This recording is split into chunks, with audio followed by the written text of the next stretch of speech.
سلام سلام، مرحبا بكم مرة أخرى في قناة كونوز فود. أول حاجة كنسمح بزاف على الغيبة اللي بصراحة ظروف استثنائية. مهم ندوزو للمهم إن شاء الله. من الآن فصاعدا ما كاينش الغبرة. بالنسبة للفيديو ديال اليوم فيه جوج ديال الوصفات. الوصفة الأولى واحد اللاطة ديال الدجاج بالبطاطا كتجي جد رائعة. أنا ملي كنكثر من ديك جد رائعة عرفوا راه كتجي رائعة. وندوزو للمقادير والطريقه. غناخدو واحد البول، غادي نديرو فيه شويه ديال الملحه، معلقه صغيره ديال التحميره، عندي نص معلقه ديال الابصار، عندي كذلك معلقه نص معلقه حتى المعلقه لارب ديال سكينجبير، ثومه بودر، وعندي واحد الحفينه هكا ديال الزعتره كنحكاها هكا بين يديا، وعندي واحد المعلقه كبيره تكون عامره د العطريه ديال الحوت.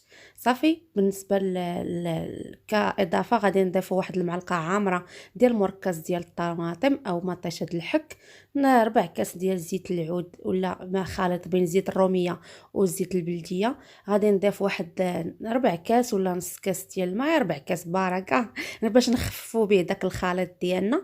غادي نميلونجيو الكل مزيان، وغادي ناخذو. انا بالنسبه ليا هنايا استعملت الرجيلات ديال الدجاج او الفخيضات ديال الدجاج. بامكانكم تستعملوا دجاجه صاينه ديروها في هذاك الماريناد، بامكانكم ديروا غير هكا طريفات جنيوحات نديروا بحال باش الدر. كل شيء اي قطعه في ديك الدجاجه ممكن دار في هذيك الشرموله، راه كتجي رائعه. صافي. غادي ندير الماريناد ديالي لهذاك هذوك الرجيلات هكا، ولا خطينا يديدات ما كنعرفوش نخدموا بمعلقه. صافي. غادي بالنسبه لهاد الشرموله بغيتو ديروا هكا الدجاج ديالكم بليله قبل، من الافضل باش يشرب هذاك العطريه كامله. وتفضلوا بغيتو بحال باغي ساعه ولا ساعه ونص ولا ساعتين كاع نوجدوهم ونخليوهم في الثلاجه. صافي. بعد ما انا خليته هنايا شي تقريبا شي 4 السوايع باش خليته وجدته الصباح. كاضافه عندي هنايا قطع ديال البصله بهذاك الشكل هكاك الطول ديال كنقطعوها على شكل طولي، وعندي البطاطا كنقطعها بحال هاد الطريقه وتكون شويه رقيقه، ما ديروهاش غليظه بزاف باش ما تشدش لكم الطياب. صافي. هادوك ملي كنحيد هذاك الدجاج ولا هذوك الفخيضات، العطريه اللي بقات ليا كنضيف لها واحد شويه ديال الماء، وغادي نضيف النص ديال الكميه مع البصله هكا وكنخلطها باش تدخل فيها ديك العطريه كامله. وغادي نديرها في اللاطه. سواء بغيتو ديروها هكا، انا درتها هذه في اللاطه ديال الفران، ديروها في هكا طاوه ولا شي حاجه، راه بامكانكم ديروها. صافي. كناخذوا البصله كنستفوها هي الاولى، وغادي نديروا نفس الطريقه. لا البطاطا اللي دارت طلعت النيفو. صافي. غادي ندوزوها حتى هي في هذيك شرموله مزيان، وغادي نضيفوها على البصله. من بعد غادي نضيف القطع ديال الدجاج ديالي من فوق هذيك البطاطا والبصله كيف ما كيوضح هكا الفيديو.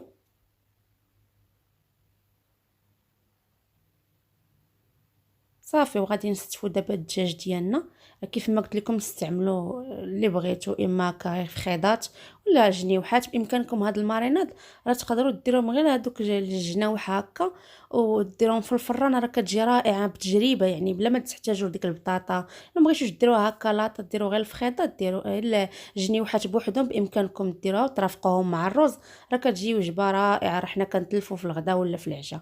صافي. هذيك لاصوص ولا ديك الشرموله اللي شات كنزيد عليها واحد شويه ديال الماء، وغادي نضيفها لها هذيك اللاطه باش نخليها هذيك الميها هي اللي طيب. والبصله خلاص راه كتطلق الميها ديالها. غادي ناخذ واحد عندي بابي كويسه هكا كندوزو كنخشي هكا تحت الماء شي شويه وكنكمشو هكا. وغادي هو باش غادي نغطي اللاطه ديالي، راه ما كنستعمل لا الومنيوم لا والو، غير هذاك الكويسون نخشيوه تحت الماء هكا. وحاولوا تكمشوه وغطيو به اللاطه ديالكم. كنشعلوا على اللاطه من التحت حتى طيب مزيان، وطيب لنا البطاطا وطيب لنا الدجاج. منين يطيب نحيدوا عليهم هذاك الكويسون ونشعلوه على الفوق حتى يتحمروا لينا داك الفخيضات وديك البطيطه كتحمر كتجي رائعه، كتجي بنينه صدقوني. هادي مع سلطه هكا، علاش لا الغدا ولا العشاء ولا اللي جاب الله اللي مكتاب. صافي. كيف ما كتشوفوها هي كتجي معلكه التعليكه خطيره. هذيك الشرموله اعتمدوها في اي حاجه، تقدروا تعتمدوها بحال اللي قلت لكم غير قطع الدجاج بلا ما تستعملوا هذيك البطاطا والبصله، راه كتجي رائعه وكتجي ساهله يعني الطريقه ديالها راه كتجي سهله. هانتوما كيف ما كتشوفوا كنوريكم انا راه كليت ضغط فوالا كيما ما كتشوفوا البطاطا راه كطيب، حاولوا تقطعوا البطاطا شويه هكا رقيقه باش ما تشدش لكم الوقت بزاف. وندوزو للوصفه الثانيه. بالنسبه للوصفه الثانيه، بما اننا حنا كاينه الجلبنه تبارك الله خير الله موجود، واخا كاين شويه ديال الثمن ولكن ما تقاليناش غادي غناخدو داكشي.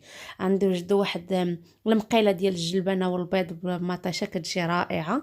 خديت هكا مقيله ديالنا كيف ما كتشوفوا. خديت واحد البصله موين درتها في الهاشواغ حتى نزلات.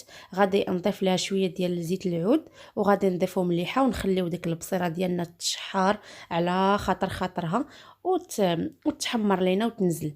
من بعد ما كتنزل انا هنا خديت مطيشه. خذوا جوج مطيشات، سوا حكوهم ولا طحنوهم هكا كاملين، حيدوا لا غير ما تحيدوش حتى الزريعه. انا طريقتي كنشد مطيشه كنقسمها نقحيد لها غير داك الراس ديالها ونقطعها وكتجي رائعه ما كنضيعوش فيها.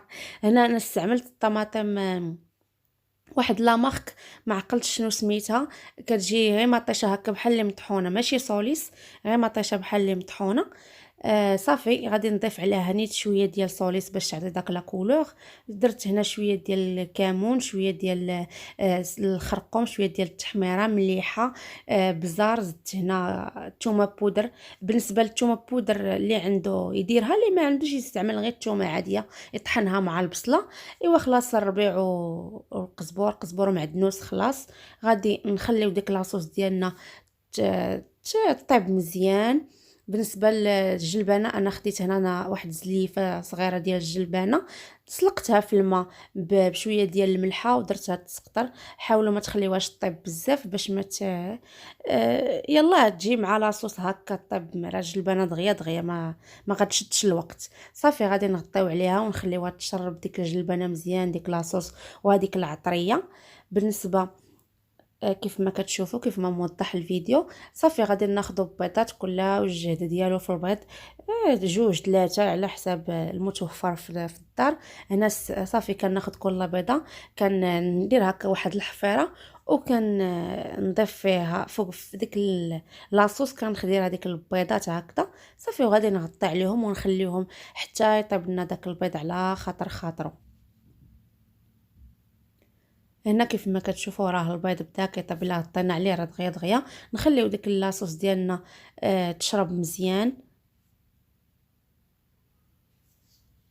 فوالا. بالنسبه هنا كاضافه بغيتو ديروها راه كيجي رائع، كيغير واحد شويه ديال بغيتو الا متوفر ديرو ولا ما متوفرش ما ديروش. انا عندي واحد شويه ديال الجبن او الفرماج احمر حكيتو هكا ودرتو من الفوق. ايوا هذه هي اللاطه ديالنا كتجي جد رائعه. وتا لهنا كنتمنى انك تكوني درتي ليا لايك باش كيتساعد الفيديو انه يبان المتفرج اخر. وكنتمنى انكم تفرجوا فيا، وشكرا على المتابعه ولا يخطيكم على كل واحد سول فيا. وهذا هو الفيديو ديالنا، وبصحه والراحه الى اللقاء.